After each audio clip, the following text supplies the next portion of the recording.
আসসালামু আলাইকুম সুপ্রিয় শিক্ষার্থীরা, প্রতীকী যুক্তিবিদ্যার আজকে এটা আমার পঞ্চম ক্লাস। তো গত ক্লাসে আমরা সংযোগিক বচন নিয়ে আলোচনা করেছিলাম।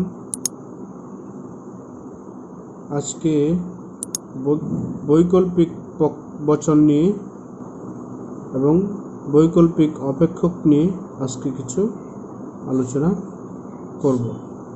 তার আগে তোমাদের প্রত্যেককে এই চ্যানেলের সাথে সংযুক্ত হওয়ার জন্য সবাইকে সাবস্ক্রাইব হতে হবে। এখনও যারা সাবস্ক্রাইব হও নাই, দ্রুত সাবস্ক্রাইব করে নিবে চ্যানেলটিকে। এবং এই টপিক্সের কোনো অংশ যদি না বুঝে থাকো, তাহলে আগের যে ভিডিওগুলো আছে সেগুলো প্রথম থেকে মনোযোগ সহকারে দেখে নেবে, তাহলে এটা বুঝতে সহজ হবে। প্রতীকী যুক্তিবিদ্যার সবচেয়ে বড় নিয়ম সেটা হচ্ছে একটার সাথে আরেকটা ক্লাস রিলেটেড।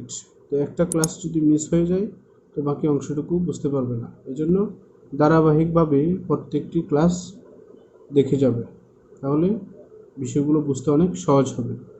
তো যাই হোক, বিস্তারিত কথা না বলে মূল আলোচনায় প্রবেশ করি। বৈকল্পিক বচন হচ্ছে বিকল্প, আর বৈকল্পিক বচনও এক ধরনের যৌগিক বচন। আর যৌগিক বচন বলতে যেখানে দুটি সরল বচন, কমপক্ষে দুটি সরল বচন থাকবে।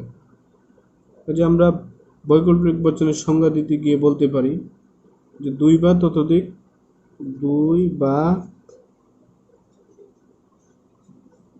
ততোধিক কি থাকবে?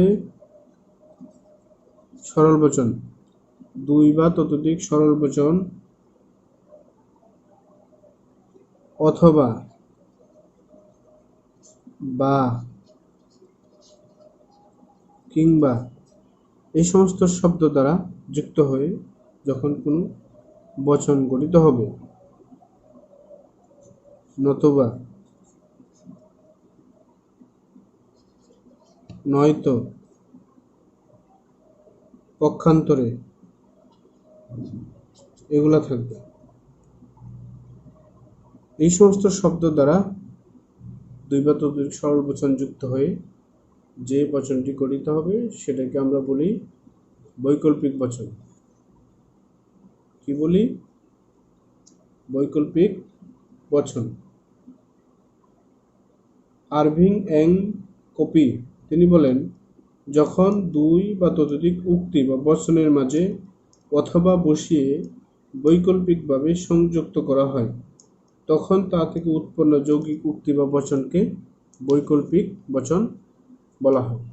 কাজে আমরা সহজ ভাষায় বলতে পারি বৈকল্পিক বচন হবে দুই বা ততোধিক, এই দুই বা ততোধিক সরল বচন যেখানে অথবা, বা, কিংবা, নতুবা, নয়তো এই জাতীয় শব্দ দ্বারা যুক্ত যে কোনো যৌগিক বচন বা উক্তিকে আমরা কি বলবো? বৈকল্পিক বচন বলবো।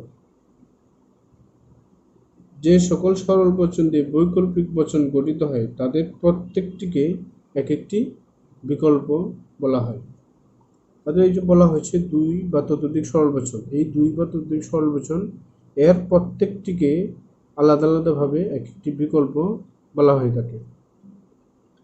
একটি বৈকল্পিক বচনকে সত্য হইতে হলে এই যে দুটি বিকল্প থাকবে, দুটি বচন যে এখানে যুক্ত হবে, দুটি বচন, এই দুটি বচনের আলাদা আলাদা প্রত্যেকটি বচন এক একটি উপাদান বচন বলা হয়। অর্থাৎ আমি যদি একটি বৈকল্পিক বচনকে সত্য হতে হয়, সেক্ষেত্রে তার যে উপাদান বা অঙ্গবচন রয়েছে, এই উপাদান এবং অঙ্গবচনের যে কোনো একটিকে অবশ্যই সত্য হতে হবে। এই যে দুটি বচনের প্রত্যেকটি হচ্ছে কি? এক একটি বিকল্প বচন, বা এই বচনগুলোকে আমরা আবার উপাদান বচনও বলে থাকি। এই উপাদানগুলো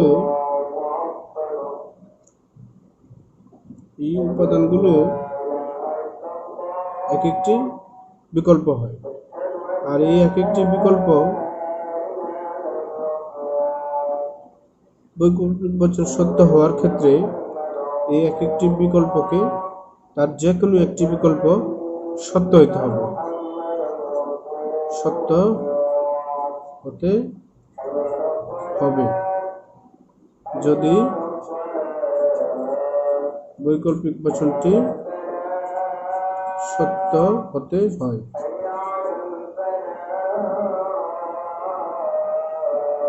অর্থাৎ যে কোনো একটি উপাদান বচন বা অঙ্গবচনকে অবশ্যই সত্য হতে হবে।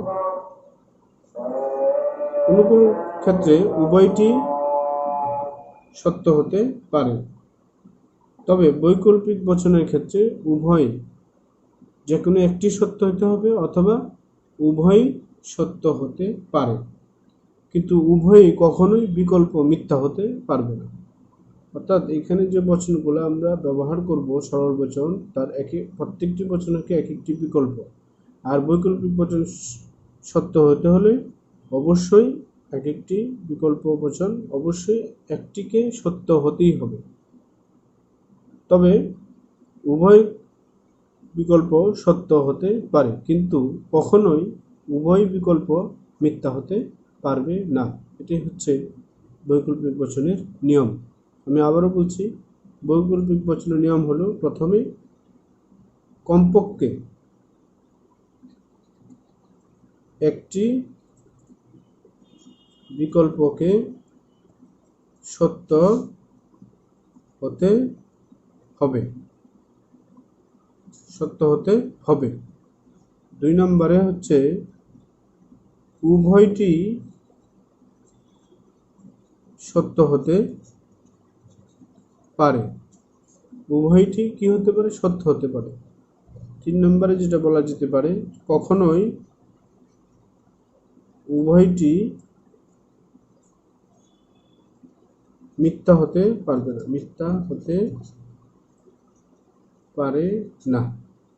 তাহলে এই 3টে নিয়ম মনে রাখতে হবে। কমপক্ষে বৈকল্পিক নিয়মের ক্ষেত্রে কমপক্ষে একটি উপাদান বা অঙ্গবচনকে সত্য হতে হবে, অথবা উভয়টি সত্য হতে পারবে, কিন্তু কখনোই দুইটি বিকল্প মিথ্যা হতে পারবে না।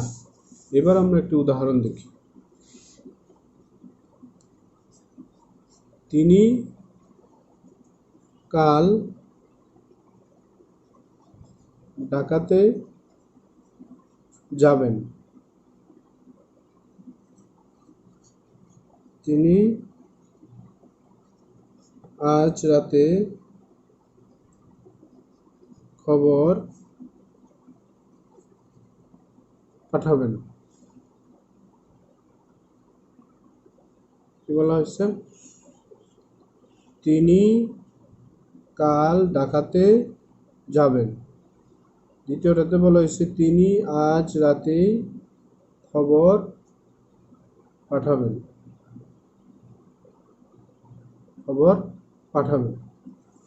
তাহলে এই যে বাক্যটি এখানে বলা হলো, এই যে দুটি সরল বচন, দুটি বিকল্প দ্বারা গঠিত একটি বৈকল্পিক বচন। তিনি কাল ঢাকাতে যাবেন অথবা তিনি আজ রাতেই খবর পাঠাবেন। আবার যদি আমি বলি যে রহিম যাবে কিংবা করিম যাবে, আমি আবার লিখি এখানে রহিম যাবে কিংবা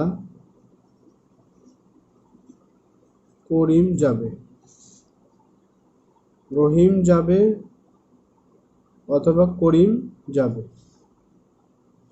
এই যে এখানে আছে কি কিংবা, অর্থাৎ এটিও একটি বৈকল্পিক বচন।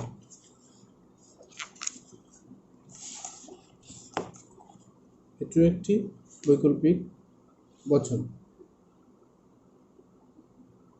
এই বৈকল্পিক বচনের আরবি কপি তিনি বলতে যাচ্ছেন, এই বৈকল্পিক বচনে দুটি অর্থ বহন করে। একটি অর্থ হলো দুর্বল, একটি অর্থ হলো দুর্বল, আর একটি অর্থ হলো সবল। তো দুর্বলটা কখন হবে? দুর্বলটা হবে তখনই যখন উভয় ক্ষেত্রেই বিকল্প সত্য হয়। যখন উভয় ক্ষেত্রেই বিকল্পটি কি হবে?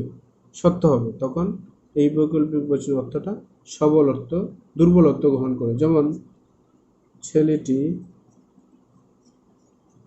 হয় দরিদ্র অথবা মেধাবী। আমরা যদি এভাবে বলি যে ছেলেটি হয় দরিদ্র অথবা মেধাবী, তাহলে এই যে উদাহরণটি দেওয়া হলো, এই উদাহরণ থেকে বোঝা গেল যে এখানে দুটি বিকল্পই সত্য হতে পারে। ছেলেটি দরিদ্র হতে পারে, মেধাবীও হতে পারে। এই জন্য এটা একটি দুর্বলত্ব প্রকাশ করেছে। আরেকটি অর্থ আছে যেটাকে বলা হয় সবল বা বর্জনমূলক অর্থ। যেমন ইমন, এখানে লিখি ইমন বাঙালি অথবা অবাঙালি। ইমন বাঙালি অথবা অবাঙালি, এই যে অথবা, এটাও কিন্তু একটা বৈকল্পিক বচন, কিন্তু এখানে সবল অর্থ গ্রহণ করা হয়েছে, কারণ এখানে দুটি একসাথে কখনোই সত্য হবে না। ইমন হয় বাঙালি হবে, না হয় অবাঙালি হবে, দুটি কখনোই একসাথে সত্য হতে পারবে না। এই ধরনের অর্থ যখন গ্রহণ করা হয় তখন সেটাকে বলা হয় সবল অর্থ। আর আগে যেটা বলেছি যে ছেলেটি হয় দরিদ্র অথবা মেধাবী, এখানে একটাও সত্য হতে পারে অথবা উভয়টি সত্য হতে পারে। যেহেতু এখানে উভয়টি সত্য হতে পারে, এই জন্য এই অর্থটি দুর্বল অর্থ। আর এখানে ইমন বাঙালি অথবা অবাঙালি, এখানে অবশ্যই একটি সত্য হবে আর একটি মিথ্যা হয়ে যাবে। এখানে উভয়টি সত্য হওয়ার কোনো সুযোগ নেই, কাজে এই অর্থটি সবল অর্থ গ্রহণ করে। এইবার আমরা দেখব এই বৈকল্পিক বচনকে প্রতীকের ভাষায় কোন চিহ্ন দিয়ে প্রকাশ করা হয়। তো বৈকল্পিক বচনকে আমরা এই ভ্যাল চিহ্ন দিয়ে প্রকাশ করি। এই যে চিহ্নটা, এটাকে বলা হয় ভ্যাল। এই চিহ্নটা হচ্ছে কি? ভ্যাল চিহ্ন। এই ভ্যাল চিহ্ন দিয়েই এটাকে প্রকাশ করা হয়। তাহলে আমরা যদি এখানে আমরা বলি যে ইমন বাঙালি, এটাকে আমি যদি পি ধরি, ইমন অবাঙালি এটাকে যদি আমরা কিউ ধরি, তাহলে কি হবে? মাঝখানে ভ্যাল চিহ্ন বসবে। তো পি ভ্যাল কিউ, পি ভ্যাল কিউ। এখন এই পি ভ্যাল কিউ এটা কখন সত্য হবে? আমরা আগেই বলেছি পি ভ্যাল কিউ কখন সত্য হবে? যখন এই দুটির যে কোনো একটি সত্য হবে। তাহলে পির মান যদি টি হয় এবং কিউ যদি টি হয়, আমরা আগেই বলছি যে দুটি বিকল্প যদি সত্য হয় সেক্ষেত্রে সেটা সত্য হওয়ার সম্ভাবনা আছে। তাহলে দুইটা যেহেতু সত্য, সেই জন্য এটা সত্য।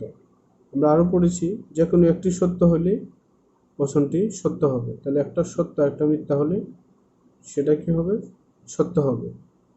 তারপরে একটা মিথ্যা আর একটা সত্য হলে সেটাও সত্য হবে। কিন্তু আমরা জানি যে দুটি কখনোই একসাথে সত্য হতে পারবে না, অর্থাৎ তাইলে দুটি ফলস হবে।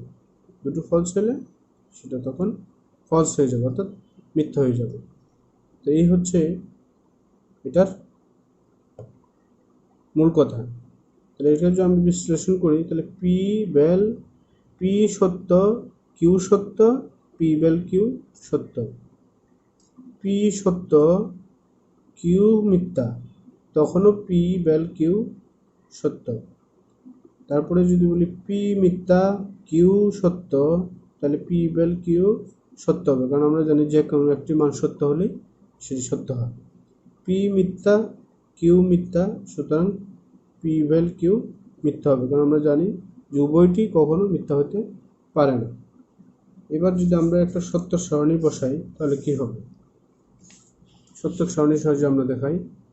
তাহলে আমরা আগেই বলেছি পি ভ্যাল কিউ, এটা হচ্ছে মূল বচন, আর অঙ্গ বচন পি একটা কিউ একটা। তাই আমরা মানগুলো বসাই দিলাম।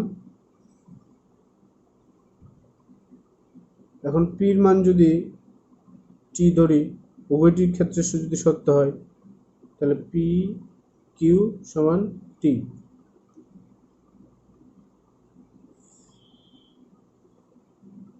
আবার পির মান যদি টি হয়, কিউ এর মান যদি এফ হয়, তাহলে এটাও টি হবে, কারণ যে কোনো একটা সত্য হলেই বচনটি সত্য হবে। এটাকে আমি এফ ধরলাম, এটাকে আমি টি ধরলাম, তাহলে এটাও টি হবে, কারণ আমরা জানি যে কোনো একটি সত্য হলেই সত্য, কিন্তু কখনোই উভয়টি মিথ্যা হতে পারে না। তাহলে এটাও এফ, এটাও এফ, সুতরাং এটা হবে এফ। কাজে আমরা দেখতে পাচ্ছি যে ভ্যালের ক্ষেত্রে অর্থাৎ বৈকল্পিক বচনের ক্ষেত্রে যে কোনো একটি বচন সত্য হলেই বচনটি, যে কোনো একটি অঙ্গবচন বা উপাদান বচন সত্য হলেই এই বৈকল্পিক বচনটি সত্য হবে। যেমন যে কোনো একটি, এখানে একটা টি হলো, এখানে একটা টি হলো, এখানে একটা টি হলো, তাহলে যে কোনো একটা টি হলেই টোটাল বচনটি সত্য হবে। আর যেহেতু একসাথে উভয়টি কখনোই সত্য হতে পারে না, তার মানে উভয়টি মিথ্যা হবে, আর উভয়টি মিথ্যা হলে সেটাও মিথ্যা হবে। আশা করি তোমরা এই বিষয়টি বুঝতে পেরেছো।